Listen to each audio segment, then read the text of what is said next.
नमस्कार मेरे प्यारे दोस्तों, स्वागत है आज की एक नई वीडियो में। दोस्तों आज की इस वीडियो में आप सभी के सामने अर्धवार्षिक परीक्षा 2024-25 कक्षा 10 विषय विज्ञान का बेहद इंपॉर्टेंट और वायरल क्वेश्चन पेपर लेकर के आ चुका हूं। और इस वीडियो में मैं इस पूरे पेपर को हल कराने वाला हूं। बस आप सभी को अंतिम तक वीडियो में जुड़े रहना है, ठीक है। ये कॉलेज का आया हुआ पेपर है दोस्तों, जिसे मेरे पास मेरे स्टूडेंट ने शेयर किया है। तो चलिए आज के इस पूरे पेपर का सोल्यूशन करते हैं, एक एक प्रश्न को अच्छे से समझते हैं, ठीक है। यहाँ पे आप लोग देख सकते हो समय 3 घंटे 15 मिनट दिए गए हैं। दोस्तों आपके कॉलेज में भी ये पेपर आ सकता है, इसलिए एक एक प्रश्न को अच्छे से और बहुत ही ध्यान से अंतिम तक आपको देखते जाना है। और कैसे आपको करना है पूरा मैं इस वीडियो में आपको डिटेल में बताऊंगा, ठीक है। चलिए शुरू करते हैं। तो देखिए दोस्तों, पहला प्रश्न है आप सभी के सामने। एक उत्तल दर्पण की फोकस दूरी 10 सेंटीमीटर है, तो दर्पण की वक्रता त्रिज्या होगी। मैंने जूम कर दिया है ताकि आपको क्लियर दिखे, ठीक है। यहाँ पे देखिए फोकस दूरी दी गई है 10 सेंटीमीटर और पूछा जा रहा है वक्रता त्रिज्या क्या होगी। तो आप सभी लोग जानते हैं कि फोकस दूरी का 2 गुना जो है वो वक्रता त्रिज्या होता है, ठीक है। तो फोकस दूरी 10 सेंटीमीटर दिया गया है, तो 10 का 2 गुना यानी 20 सेंटीमीटर वक्रता त्रिज्या हो जाएगी। ये आपका करेक्ट आंसर है, ठीक है। अगला देखिए, 50 सेंटीमीटर फोकस दूरी वाले उत्तल लेंस की क्षमता होगी। क्षमता निकालेंगे, ठीक है। चलिए इसको निकालते हैं। देखिए आपको दिया गया है एफ का मान आपको कितना दिया गया है 50 सेंटीमीटर। इसको सबसे पहले मीटर में बदलते हैं, तो 50 सेंटीमीटर में होगा 1/2 मीटर, यानी 100 सेंटीमीटर का 1 मीटर, तो 50 सेंटीमीटर बराबर आधा मीटर। अब बोल रहा है उत्तल लेंस की क्षमता, तो आप जानते हैं P बराबर क्या होता है 1/f, है ना। तो P बराबर 1/1/2, तो ये पलट के क्या हो जाएगा P बराबर 2 डायोप्टर। क्या आएगा 2 डायोप्टर। तो यहाँ पे देखें तो कहाँ पर है 2 डायोप्टर, तो +2 डायोप्टर। उत्तल लेंस है ना, तो +2 डायोप्टर। ऑप्शन बी आपका सही है। अगला है स्वस्थ आँख के लिए दूर बिंदु होता है, तो ये अनंत पर होता है। अब देखिए दोस्तों, अगला क्वेश्चन है, यदि आवेश को √Q से तथा समय को √T से दर्शाया जाता है तो विद्युत धारा को दर्शाया जाएगा। चलिए इसको लगाते हैं। देखिए I बराबर क्या होता है Q/T, सब लोग जानते हैं। तो Q को किससे दर्शाया जा रहा है √Q से, ठीक। और T को किससे दर्शाया जा रहा है √T से। तो देखिए इसको हम लिख सकते हैं √Q/T, ठीक। अब Q/T बराबर किसके है, Q/T बराबर है I के। तो इसका मतलब Q/T की जगह पे I लिख देंगे तो हमको क्या मिल जाएगा √I, ठीक है। √I हमको मिल जाएगा। तो यहाँ पे ऑप्शन ए आपका सही होगा, ठीक है। कौन सा सही होगा, ऑप्शन ए, ध्यान देना। अगला क्वेश्चन है, एक अश्व शक्ति बराबर होता है तो 746 वाट के। अगला है, एक गतिमान आवेशित कण उत्पन्न करता है। क्या उत्पन्न करता है, केवल चुंबकीय क्षेत्र, केवल विद्युत क्षेत्र, कि चुंबकीय क्षेत्र और विद्युत क्षेत्र दोनों, तो दोनों उत्पन्न करता है। तो ऑप्शन सी पे आप टिक करेंगे। अगला है, कौन सा चुंबकीय क्षेत्र का मात्रक नहीं है, तो वेबर प्रति मीटर स्क्वायर भी है, टेस्ला भी है, ठीक है। चलते हैं अगले पेज पे। अगला देखते हैं दोस्तों, गॉस भी है, न्यूटन प्रति एम्पियर स्क्वायर नहीं है। आपका ऑप्शन डी करेक्ट आंसर होगा, ठीक है। अब देखिए 8वां प्रश्न है आप सभी के सामने। एल्केनों का सामान्य सूत्र होता है, तो एल्केन मतलब सिंगल बॉन्ड वाले, तो इनका फार्मूला होता है CnH2n+2। क्या होता है CnH2n+2। ऑप्शन बी आपका करेक्ट है। अगला है, जिन अभिक्रियाओं में 2 अलग अलग परमाणु या परमाणुओं के समूह का आपस में आदान प्रदान होता है, क्या कहलाती हैं। यानी परमाणु या परमाणुओं के समूह का आपस में फेरबदल होता है, तो ये द्विविस्थापन अभिक्रियाएं कहलाती हैं। क्या कहलाती हैं, द्विविस्थापन अभिक्रियाएं। अगला है दोस्तों, अम्लीय विलयन का pH मान क्या होता है, तो अम्लीय विलयन का pH मान 7 से कम होता है। तो ऑप्शन ए आप लोग टिक कर देंगे। अगला है, ब्लीचिंग पाउडर का रासायनिक नाम है, तो ब्लीचिंग पाउडर का रासायनिक नाम होता है दोस्तों, ये सोडियम कार्बोनेट तो होगा नहीं, कैल्शियम कार्बोनेट भी नहीं होगा, ये भी नहीं होगा, कैल्शियम ऑक्सीक्लोराइड आपका एकदम करेक्ट है। अगला है, एसिटिक अम्ल का IUPAC नाम है, तो एसिटिक अम्ल का IUPAC नाम होता है एथेनोइक अम्ल। ऑप्शन बी आपका सही है। अगला है, धातुओं को पतली तार के रूप में परिवर्तित करना क्या कहलाता है, तो ये कहलाता है दोस्तों तन्यता। ऑप्शन ए आपका सही है। अगला है, मनुष्य में वृक्क एक तंत्र का भाग है जो संबंधित होता है किससे, तो वृक्क यानी किडनी जो है ये संबंधित है उत्सर्जन से। तो ऑप्शन सी पे आप टिक करेंगे। अगला है, स्वपोषी पोषण के लिए आवश्यक होता है, तो स्वपोषी पोषण के लिए कार्बन डाइऑक्साइड एवं जल आवश्यक होता है, सूर्य का प्रकाश भी आवश्यक होता है, क्लोरोफिल भी आवश्यक होता है, यानी उपरोक्त सभी आपका सही हो जाएगा। अगला है निषेचन के बाद पुष्प का कौन सा भाग फल में बदल जाता है। तो पुष्प का अंडाशय जो है ये फल में बदल जाता है, तो ऑप्शन सी आपका सही होगा। चलते हैं 17वां प्रश्न पे। अभी तक कई लोग वीडियो को लाइक नहीं किए होंगे तो प्लीज़ वीडियो को लाइक कर देना, क्योंकि आप सभी के लिए कि शायद आपका पेपर फंस जाए, इसके लिए मुझे कॉलेजेस में जा कर के पेपर मांगने पड़ते हैं, स्टूडेंट से कांटेक्ट करना पड़ता है। ठीक है, काफ़ी ज़्यादा मेहनत और मशक्क़त के बाद पेपर मिलते हैं। 17वां प्रश्न है दोस्तों, उद्यान मटर में अप्रभावी लक्षण है। तो अप्रभावी लक्षण होता है दोस्तों झुर्रीदार बीज, ये आपका करेक्ट है। अगला है निम्न में से कौन सा पादप हार्मोन है। तो पादप हार्मोन है दोस्तों साइटोकाइनिन, ऑप्शन डी आपका सही है। अगला है मस्तिष्क का कौन सा भाग शरीर की स्थिति तथा संतुलन का अनुरक्षण करता है। तो ये होता है दोस्तों अनुमस्तिष्क। ठीक है, कौन सा है, अनुमस्तिष्क, शरीर की स्थिति और संतुलन बनाने का काम करता है अनुमस्तिष्क। अगला है जीवाश्म ऊर्जा का स्रोत है। तो जीवाश्म ऊर्जा का स्रोत है दोस्तों, पवन तो होगा नहीं, सौर ऊर्जा भी नहीं होगा, जल ऊर्जा भी नहीं होगा, कोयला आपका करेक्ट है। ऑप्शन सी पे आप टिक करेंगे। मैं पेन ले लेता हूं क्योंकि आगे के प्रश्नों को अब हम हल करेंगे।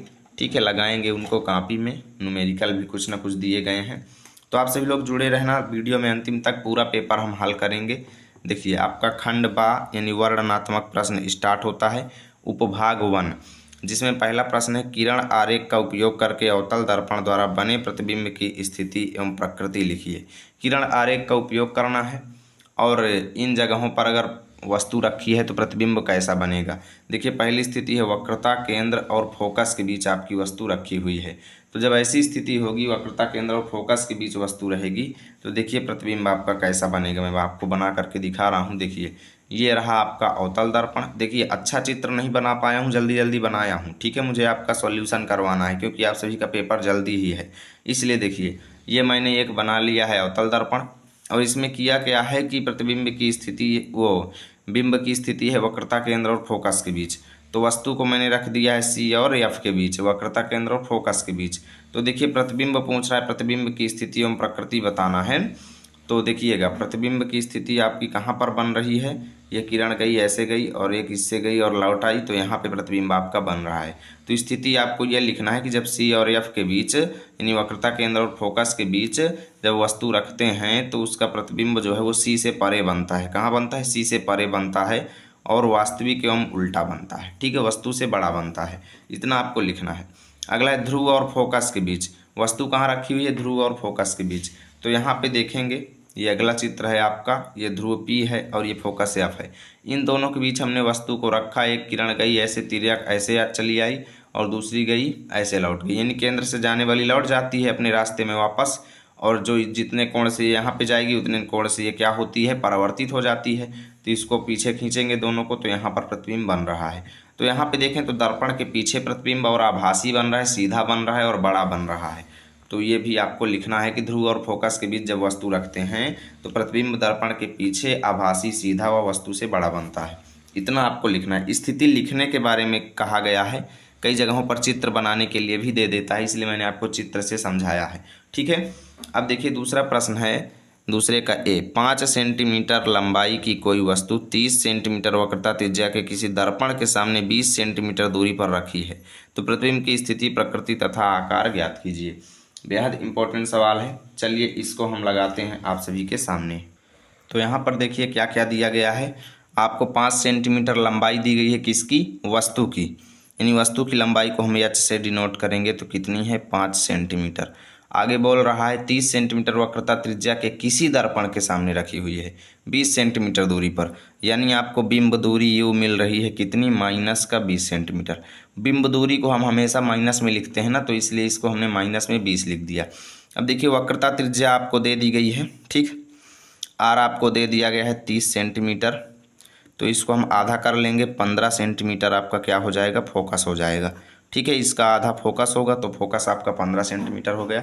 अब देखिए दर्पण को इसने क्लियर नहीं किया कि उत्तल है कि अवतल है, इसलिए फोकस दूरी को जैसा दिया है वैसा ही रखने देंगे, इसको माइनस में नहीं करेंगे। ठीक है, अब देखिए यहाँ पे बोल रहे प्रतिबिंब की स्थिति प्रकृति तथा आकार ज्ञात कीजिए, तो हम सूत्र लगाएंगे, दर्पण सूत्र 1/f बराबर 1/v प्लस 1/u।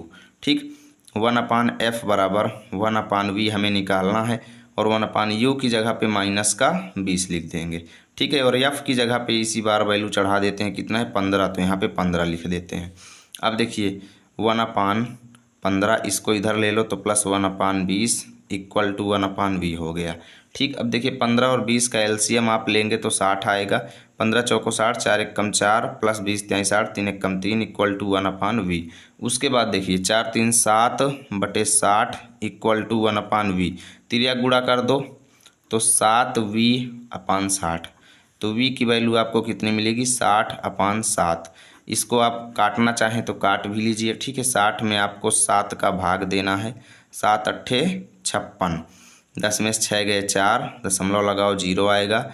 7 पना 35, देखिए 10 में से 5 गए 5 आया, दशमलव लगाए 0 आया। 7 7 49, 8.75। तो v बराबर आपको कितना मिला 8.75 मीटर। अब देखिए v आपको पॉजिटिव मिल रहा है, यानी प्रतिबिंब आपका दर्पण का पीछे बनेगा। प्रतिबिंब कहाँ बनेगा, दर्पण के पीछे। अब दर्पण के पीछे बनने का मतलब ये है, अब दर्पण के पीछे प्रतिबिंब ज़्यादातर चांस ये होता है उत्तल दर्पण में ही बनता है। तो हमें ये क्लियर हो रहा है कि ये दर्पण हो सकता है कि उत्तल दर्पण हो। ठीक है, अभी देखिए हालांकि हम इसको क्लियर नहीं कर सकते, अभी आगे हम इस सवाल को करेंगे। आगे ध्यान से देखते जाइए। आगे बोल रहा है प्रकृति तथा आकार ज्ञात कीजिए प्रतिबिंब का आकार। ठीक है, तो आप लोग जानते हैं कि आवर्धन यानी यम का सूत्र क्या होता है। यम का सूत्र होता है एच डैश यानी प्रतिबिंब की ऊंचाई बटे बिंब की ऊंचाई बराबर माइनस का v बटे u। ठीक, तो देखिए प्रतिबिंब की ऊंचाई हमें निकालना है तो एच डैश लिखेंगे बटे एच आपको दिया हुआ है सवाल में ही 5 सेंटीमीटर, तो आप लोग यहाँ पे 5 लिख देंगे बराबर में माइनस का v आपको कितना मिला 8.75 बटे में u आपको लिख देना है। u सवाल में ही दिया गया है, आपको 20 दिया गया है माइनस का, तो यहाँ पे माइनस का 20 लिख देंगे। माइनस माइनस से प्लस हो गया। देखिए एच डैश बराबर आपको मिलेगा 8.75 बटे 20 गुणे 5। ठीक है, इसको पूरा हल कर लीजिएगा, यही आपका आंसर है।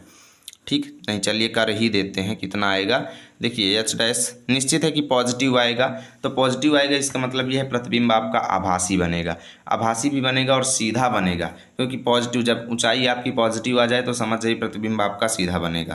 देखिए 5 5 25 की 5 हासिल आए 2, 5 7 35, 2 37 की 7 हासिल आए 3, 5 8 40, 3 43, 43.75 और बटे में क्या है 20। ठीक है, 20 का भाग इसमें देना है तो 20 दूना 40, 3 आया दशमलव लगा दो और 20 एकम 20, 37 में से 20 गए 17 और 20 अट्ठे 8 दूना 16, करीब इतना आएगा। ठीक है, आप लोग करके देख लीजिएगा, लगभग इतना ही आपका आंसर आएगा। ठीक, इस तरीके से आपको ये पहला सवाल करना है, बहुत ज़्यादा इंपॉर्टेंट सवाल था। अगला सवाल है उत्तल दर्पण और अवतल दर्पण के दो उपयोग आपको लिखने हैं। तो देखिए उत्तल दर्पण के 2 उपयोग में पहला उपयोग आप लोग लिख सकते हैं दोस्तों लेंस वगैरह बनाने में, लेंस बनाने में। ठीक है, बनाने में। दूसरा आप लिख सकते हो या कह लो लेंस बनाने में, या कह लो वो सूक्ष्मदर्शी और दूरदर्शी में। ठीक है, सूक्ष्मदर्शी और दूरदर्शी में लिख दो, या फिर वाहनों के पश्च दृश्य दर्पण के रूप में, वाहनों के पश्च दृश्य दर्पण के रूप में। ठीक है, क्योंकि इसका दृष्टि क्षेत्र बहुत अधिक होता है, इसलिए पीछे का नज़ारा देखने में बहुत अच्छा काम करता है वाहनों के, जिसके ड्राइवर साइड दर्पण जो लगा होता है ना, उसी में देख लेते हैं पीछे कितनी गाड़ियां हैं, है ना। और अवतल दर्पण में आप लिख सकते हो, देखिए अवतल दर्पण तो बहुत ज़्यादा इंपॉर्टेंट है, इसका बहुत सारे उपयोग हैं। आप लोग लिख सकते हो चेहरे देखने वाले दर्पण के रूप में भी कई जगहों पर इसका उपयोग होता है। ठीक है, और देखिए टार्चों हो गया। ठीक है, टार्चों, सर्च लाइट हो गई, सर्च लाइट, और वाहनों का अग्रदीप यानी सामने की लाइटें जो होती हैं जो रोड में उजाला करती हैं, तो उसमें भी इसका उपयोग किया जाता है। तो इत्यादि आप लोग पढ़ सकते हैं, बहुत सारे हैं, 2 पूछा गया है। ठीक है, अगला देखिए किसी 4 ओम प्रतिरोधक में प्रति सेकंड 100 जूल ऊष्मा उत्पन्न हो रही है, तो प्रतिरोधक के सिरों पर विभवांतर ज्ञात करना है। तो बहुत सिंपल सवाल है दोस्तों। सबसे पहले देखिए आपको यहाँ पे दिया गया है प्रतिरोध यानी आर आपको दे दिया गया 4 ओम, उसके बाद आपको ऊष्मा दे दी गई है, एच आपको दे दिया गया 100 जूल। उसके बाद बोल रहा है प्रतिरोधक के सिरों पर विभवांतर ज्ञात कीजिए। साथ ही देखिए 100 जूल ऊष्मा उत्पन्न हो रही है, तो प्रतिरोधक के सिरों पर प्रति सेकंड बोला है ना, प्रति सेकंड, इसका मतलब समय भी आपको दिया है 1 सेकंड। ठीक है, अब इसी से हम सवाल लगा लेंगे। देखिए बोल रहा है कि प्रतिरोधक के सिरों पर विभवांतर ज्ञात कीजिए, तो देखिए एक सूत्र होता है एक सूत्र आप जानते हैं एच बराबर आई स्क्वायर आर टी, ये सूत्र होता है ना एच बराबर आई स्क्वायर आर टी। तो इसमें हम वैल्यूज रख देंगे। देखिए एच की जगह पे क्या लिख देंगे 100, तो एच की जगह पे लिख दो 100 बराबर में आई स्क्वायर, तो आई स्क्वायर लिख दो गुणे आर टी, तो आर की जगह पे लिख दो 4, टी की जगह पे लिख दो 1, लिख दिया भाई। अब देखिए 4 गुणे 1 को इधर भेज लो तो 100/4 इक्वल टू आई स्क्वायर आ गया। ठीक है, इसको काटो तो कितना आएगा 25, तो आई स्क्वायर इक्वल टू 25, तो आई बराबर आपको कितना मिलेगा 5 एम्पियर, यानी धारा का मान आपको 5 एम्पियर मिल गया। अब बोल रहा है विभवांतर ज्ञात कीजिए, तो ओम का नियम लगा दीजिए भाई। तो विभवांतर V बराबर आई आर होता है। ठीक, तो V बराबर आई की वैल्यू 5 मिल गई है और R की वैल्यू है आपका 4, तो 5 गुणे 4, तो V बराबर आपको 20 वोल्ट मिल जाएगा। ऐसे आपको करना है। ठीक, सिंपल सवाल ऐसे आपको करना है। अगला सवाल देखिए 500 वाट का रेफ्रिजरेटर 12 घंटा प्रतिदिन उपयोग किया जाता है। ठीक है, 12 घंटे। अब बोल रहा है रेफ्रिजरेटर द्वारा 30 दिनों में उपयोग की गई कुल ऊर्जा कितनी होगी। बहुत सिंपल सवाल है। देखिए आपको 500 वाट का रेफ्रिजरेटर है और 12 घंटे प्रतिदिन चलाया जाता है, तो रेफ्रिजरेटर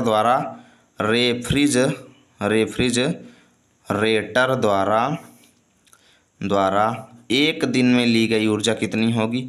एक दिन में उपभुक्त ऊर्जा मतलब उपयोग की गई ऊर्जा। ठीक है, उपभुक्त ऊर्जा कितनी होगी। तो देखिए कितने घंटे चल रहा है 12 घंटे, तो 12 का इसमें 500 में गुणा कर दो, 12 गुणे 500। ठीक है, कितना आएगा देखिए 6000, 12 पंचे 60 और 2 जीरो हैं तो 2 जीरो लगा दो। ठीक है, तो 6000 आता है। ठीक है, और वाट प्रति घंटा, वाट घंटा। ठीक है, अब बोल रहा है देखिए 6000 वाट घंटा आ रहा है आपका ऊर्जा। अब उसके बाद बोल रहा है 30 दिनों में उपयोग की गई ऊर्जा, तो 30 दिनों में कुल ऊर्जा, 30 दिनों में उपयोग की गई कुल ऊर्जा, इसमें 30 का गुणा कर दो, तो 6000 गुणे 30। ठीक, देखिए 6 18 कितना आएगा 6 18, और देखिए 3 1 4 जीरो लगेंगे इतने। ठीक है, 6 18 और 4 जीरो इतना वाट घंटा। अब इसको किलो वाट में बदलना है तो 1000 का भाग दे दो। तो इसमें हम क्या करेंगे 1000 का भाग दे देंगे तो 3 जीरो कट जाएंगे, तो 180 kWh यानी किलो वाट घंटा हमको मिल जाएगा। अब देखिए आगे बोल रहा है उपयोग की गई ऊर्जा का आकलन, तो 180 kWh ये आपका आंसर है। ठीक है, 180 किलोवाट घंटा, बस यही आपको निकालना था। अब देखिए आगे बोल रहा है अगला सवाल, किसी क्षण चुंबक के चारों ओर चुंबकीय क्षेत्र रेखाओं का चित्र बनाइए। तो मैं ऑलरेडी बना के रखा हूँ, आप लोग भी जानते होंगे, बहुत आसान चित्र, ऐसा चित्र होता है। देखिए मैं जल्दी बनाया हूँ तो थोड़ा अच्छा नहीं बना है, बाकी आप सभी लोग वीडियो को लाइक कर देंगे तो अगली बार से पहले से बना के अच्छे से रखा करूँगा। देखिए साउथ पोल है या नॉर्थ पोल है। चुंबकीय क्षेत्र रेखाएँ क्या करती हैं, नॉर्थ से साउथ की ओर बाहर होती हैं, ऐसे जाती हैं। ठीक है, नॉर्थ से निकलती हैं साउथ की ओर जाती हैं, तो ऐसे ही आपको बनाना है ऐसे। और चुंबक के अंदर क्या होती हैं कि साउथ से नॉर्थ की ओर होती हैं, तो यही चीज़ तो है ना, बस ऐसे आपको बनाना है। अब देखिए धारावाही परिनालिका के कारण चुंबकीय क्षेत्र किन बातों पर निर्भर करता है, प्रश्न है। आप लोग ऑलरेडी इसको रटे होंगे तो इसको आप तो कर ही लेंगे। फ्लेमिंग के बाएं हाथ का नियम भी आप कर लेंगे। ठीक है, जो चीज़ थोड़ी हार्ड है, जो चीज़ कठिन है उनको मैं करवाए दे रहा हूँ। ये चीज़ें आप लोग आंसर रटने की चीज़ है, इसे आप लोग रट सकते हो। चुंबकीय क्षेत्र में रखे धारावाही चालक तार पर लगने वाला बल किन किन कारकों पर निर्भर करता है। अगला एक घरेलू विद्युत परिपथ में कितने तार प्रयुक्त होते हैं, प्रत्येक के नाम तथा आवरण के रंग लिखिए। देखिए घरेलू विद्युत परिपथ में आप लोग जानते होंगे कितने तार होते हैं, 3 तार यूज होते हैं। ठीक है, एक होता है विद्युन्मय तार जो होता है लाल रंग का। ठीक है, लाल रंग का, इसी को पॉजिटिव तार भी कहते हैं। और दूसरा होता है दोस्तों उदासीन तार। ठीक है, ये काला रंग का होता है जिसको न्यूट्रल बोलते हैं। और तीसरी तार होती है दोस्तों भूसंपर्क तार, भूसंपर्क तार। ठीक है, भूसंपर्क तार, और इसका कलर शायद नीला होता है, क्या आप लोग देख लीजिएगा। ठीक है, ये 3 हो गए सर। इस तरीके से आपको लिखना है, 3 तारें होती हैं और तीनों का अलग अलग रंग होता है। यहाँ पे देखिए दोस्तों ये नीला नहीं है, ठीक है, ये हरा है, हरा आप लोग लिख लेंगे। ठीक है, हरे रंग की होती है भूसंपर्क तार। ऐसे आपका हो गया ये प्रश्न भी। ठीक है, वेरी इंपॉर्टेंट क्वेश्चन था। अगला है देखिए उपभाग 3 में इनके रासायनिक सूत्र आपको लिखने हैं लेड नाइट्रेट का। तो लेड नाइट्रेट का होता है PbNO3 का होल ट्वाइस। बहुत सिंपल सवाल है दोस्तों, ठीक है, PbNO3 का होल ट्वाइस। उसके बाद क्लोरोमेथेन, क्लोरोमेथेन का सूत्र होता है CHCl3, संगमरमर का CaCO3, कैल्शियम कार्बोनेट, बुझा हुआ चूना का होता है CaOH का होल ट्वाइस। ठीक है, ये फार्मूले हो गए सबके। उसके बाद क्या होता है जब, केवल रासायनिक समीकरण आपको लिखना है, क्या होता है जब ब्लीचिंग पाउडर को पानी में घोलकर गर्म करते हैं। तो चलिए इसकी रिएक्शन मैं आपको बताता हूँ। देखिए ब्लीचिंग पाउडर का फार्मूला होता है CaOCl2, और इसमें हम क्या कर रहे हैं, पानी में घोलकर गर्म कर रहे हैं, यानी H2O के साथ उसको मिला रहे हैं और यहाँ पे गर्म कर रहे हैं, ऊष्मा दे रहे हैं। तो क्या होगा, जो देखिए CaO जो है ये OH से मिल जाएगा और बना लेगा CaOH का होल ट्वाइस, यानी बुझा हुआ चूना, साथ में Cl2 अकेले बच जाएगा, ये आपका रिएक्शन हो जाएगा। इतना आपको लिखना है, तब जाके 2 अंक आपको मिलेंगे। दूसरा वाला है देखिए, खाने के सोडे को गर्म करते हैं। खाने के सोडे का सूत्र है सोडियम हाइड्रोजन कार्बोनेट यानी HCO3। तो इसको जब गर्म करेंगे, गर्म करने पर, ठीक है, गर्म करने पर, तो जब इसको गर्म करते हैं तो ये टूटता है Na2CO3 यानी सोडियम कार्बोनेट प्लस जल प्लस कार्बन डाइऑक्साइड। इतना आपको रिएक्शन लिखना है, ठीक है, सोडियम कार्बोनेट प्लस जल प्लस कार्बन डाइऑक्साइड। अगला सवाल है देखिए, अगला क्वेश्चन है साबुन की सफाई प्रक्रिया का वर्णन कीजिए। आप लोग इसको रट लेंगे अथवा निम्नलिखित पर टिप्पणी लिखना है सक्रियता श्रेणी, समजाति श्रेणी, संक्षारण पर। उपभाग 3 दिया गया है देखिए, ओजोन क्या है, यह किसी पारितंत्र को कैसे प्रभावित करती है, 4 अंक मिलेंगे। अथवा में निम्नलिखित पर टिप्पणी लिखना है, प्रकाश संश्लेषण क्या है, दोहरा परिसंचरण क्या है। तो प्रकाश संश्लेषण तो सब लोग जानते हैं कि पौधे सूर्य प्रकाश की उपस्थिति में क्लोरोफिल की मदद से अपना भोजन स्वयं बनाते हैं, इसी प्रक्रिया को प्रकाश संश्लेषण कहते हैं, ठीक है। और दोहरा परिसंचरण में क्या होता है कि रक्त जो है हमारे शरीर में एक बार गया, फिर उसका फिल्ट्रेशन हुआ, साफ हुआ, फिर उसको शरीर में पंप किया गया, यानी ये प्रोसेस बार बार चलती रहती है, ये सब दोहरा परिसंचरण है। आप डिटेल में इसके बारे में पढ़ लेंगे। 10वां प्रश्न है कायिक प्रवर्धन क्या है, उचित उदाहरण एवं चित्र के माध्यम से इसका वर्णन आपको करना है। देखिए इस पर टिप्पणी लिखना है, हृदय की क्रियाविधि मेंडल के प्रयोग पर, ठीक है। अथवा में हार्मोन क्या होते हैं, पौधों में हार्मोन की क्या भूमिका होती है, कुछ प्रमुख पादप हार्मोनों के नाम एवं कार्य लिखिए। तो इस तरीके से आज का ये पूरा पेपर फिनिश हुआ दोस्तों। उम्मीद करता हूँ पेपर आपको बहुत अच्छा लगा होगा। यदि वीडियो अच्छा लगे तो लाइक करें, दोस्तों के पास शेयर करें। मिलेंगे आप सभी के साथ अगली वीडियो में, तब तक के लिए जय हिंद जय भारत।